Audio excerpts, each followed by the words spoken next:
Hello Bell's palsyers. So today I have an advice. If you have just been diagnosed with Bell's palsy and any other type of condition has been ruled out, such as Lyme disease, Ramsay-Hunt syndrome, a CVA or stroke, or any other type of condition, if you were told by your doctor that it is pretty clear that it is Bell's palsy, my advice would be to not really focus on finding out what happened and what caused it. I spend a lot of time online through Bell's palsy groups on Facebook and other forum online, just skimming through the questions and what people are concerned about. And I see a lot of people being just way too concerned about what really started and initiated the Bell's palsy.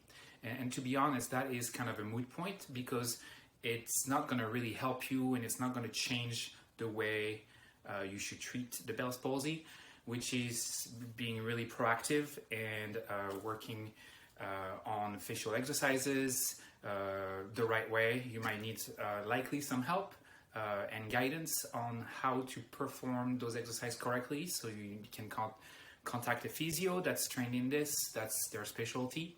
This is what I do. And so that's my point. It's don't spend too much energy trying to find out what virus, because there's so many different viruses that can cause Bell's palsy, and it's not really going to take you any further than just knowing. It's not going to make a difference. It's not something that's preventable. Bell's palsy is caused by various viruses, so you've been exposed to a virus. It generally also happens with another factor would be having a decreased immunity. So if you're sick, for example, you could get a cold or another virus, and then you're exposed to another one, and that can start the whole Bell's palsy process. So all of this to know that you should be just really spend your time and energy on really getting better, on an active treatment, not just the medication, antiviral or steroids. Just look through all the different publication available. There's plenty online.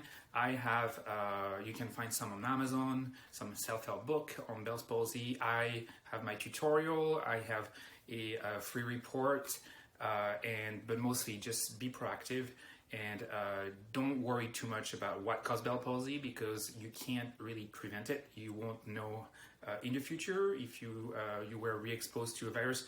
Nobody knows when we're exposed to virus. We walk around this earth being exposed to virus constantly, and for the most part, we don't get sick.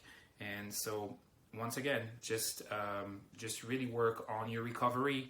Don't worry about caused Bell's palsy. All right, catch you later. Bye.